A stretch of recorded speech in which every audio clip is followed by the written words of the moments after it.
Wait a minute. How about that? How about a little bit of that? There we go. That was a little bit of a tip about what today's video is going to be about. But first of all, welcome to our YouTube channel. It is Tuesday, which around here that is Tip Tuesday, where we provide you with a design or DIY tip or trick to make your projects and your life easier. If you've been enjoying all of our Tip Tuesdays, make sure to hit that subscribe button, give us a good thumbs up, and you will stay up to date on all the content we have going on. So let's get to today's tip. You know, this whole month we've been talking about how to style better vignettes or displays if you have a retail space, a store, pop-up shows, or pop-up shop, or even some of these can be incorporated into your house. So we've talked about the shape of your display. We talked about adding color story to your display. I'll put links to those videos up here in the top for you. And this week we're going to talk about, as you probably guessed it, lighting. You can see the difference that lighting made in this video in the intro once we added proper lighting. Lighting is often just a simple, you might think of like a utilitarian thing that is overlooked in retail spaces. I like to use the analogy of a concert. So say you're at a big concert. You're getting in there, you're getting in your seats, you're all pumped and excited. The concert starts and all they have is the fluorescent lights that are in the event center.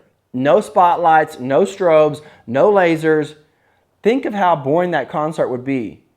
Think of the impact it would have. There would be no impact. It would make a huge difference in the feel and like the environment in that concert. So I want you to think about that in your retail spaces or your pop-up fairs about how much lighting can make an impact. You know, when we do our area or our world is this vintage antique pop-up fairs, and by using light strategically in your space, it can really draw customers in from down the aisle. You know, when these other booths are kind of dark and there's not a lot of light, and they see that light down there, that really draws people into your space. All right, I'm going to kind of talk about a few things to keep in mind and reasons to add lighting to your space. Now, it can help define the overall image and feel of your store, whether you have that really bright, airy feel, or maybe a darker, more moody. I like to think that, as I'm getting older, that, I'm still young. Me and the teenagers were all kind of the same. But one time when I know that I'm definitely getting older, it's when I go into Hollister clothing store. It's so dark in there. I guarantee you their dimmers are probably on 5% light.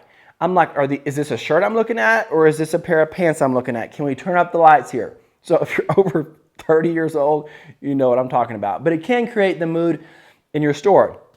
The next next reason would be to highlight your products. You can really showcase items and really draw people's eye to a certain product. You think of a jewelry store. When you walk in there, those cases just aren't sitting there with some rings and stuff in there. Oh no, they've got the lights blazing, the diamonds sparkling. They're making those things look great, and they're highlighting those products to really showcase the products and, draw you in and show you these things are legit, they're shiny, they're sparkly, and we're going to highlight those items. So by doing that, it encourages people to buy those items because they can really see them and appreciate them. The next area is it can help lead customers through your store by strategically placing lights. I think IKEA does this in the most literal form. They literally project lighted arrows onto their floors to direct you through their store. But they know light attracts people, and they have the arrows, so it literally guides you through the store. Now, when you're going to add light, I'm going to give you 3 basic kind of lighting patterns to think about. Think about ambient light, which could just be your lights in the room, on the ceiling. Try to come up with some unique light. Stay away from like the fluorescents. They don't look great in a retail space. The ambient light. The next lighting would be accent lighting, which could be maybe chandeliers over a table. They're going to be a little bit more to accent certain areas. And then you have your case or your shelf lighting. When you get things in cases or shelves, it can really tend to get dark pretty easy because it's hard for light to kind of get in there. It's a lot of dark shadows. So think about, in our kind of antique vintage world, we use gooseneck lamps a lot to put on top of a case and shine over, and it really can light inside the case. So those are kind of 3 areas of lighting to think about. And I want to encourage you to use lighting in your spaces, man. People at shows we do a few shows that don't provide electricity for us. And we buy these backup battery packs from Lowe's, and they're over $100 a piece. And we place those throughout our booth so we can run light from those batteries. That's how important we feel that lighting is to our space. It's worth that investment of those battery packs to really draw people in. You know, people walking down the aisle in your booth or your pop-up spaces up there on the corner, you having some light in your space will really draw their eye in. It's amazing how much light, you know, a few lights strategically placed in your booth can really draw people in. So I encourage you, if you do have a retail space or do pop-up fairs, those kind of things, to really incorporate some light and think strategically why you're placing light somewhere to really highlight your items. You know, there's another designer here on YouTube, it's Roberson Designs, and she designs in these multi-million-dollar houses in California.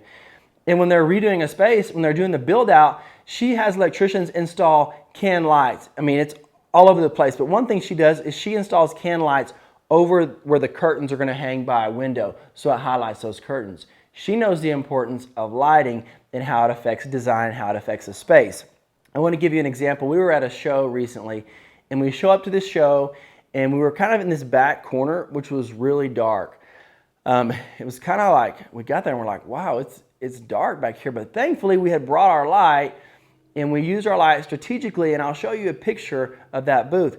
But man, when we used our light for the ambient light and our accent light, it really created a very cool, like warm feel in that booth, and that ended up being one of my favorite booths we've had in a long time, just because of the feel in there from the light. I hope you guys enjoyed this tip. If you missed last week's video, I'll have a link to it right here for you. And once we upload next week's video, the final video in this series, I'll put it right down here for you guys. Hope you guys have a great week, and we will see you next time.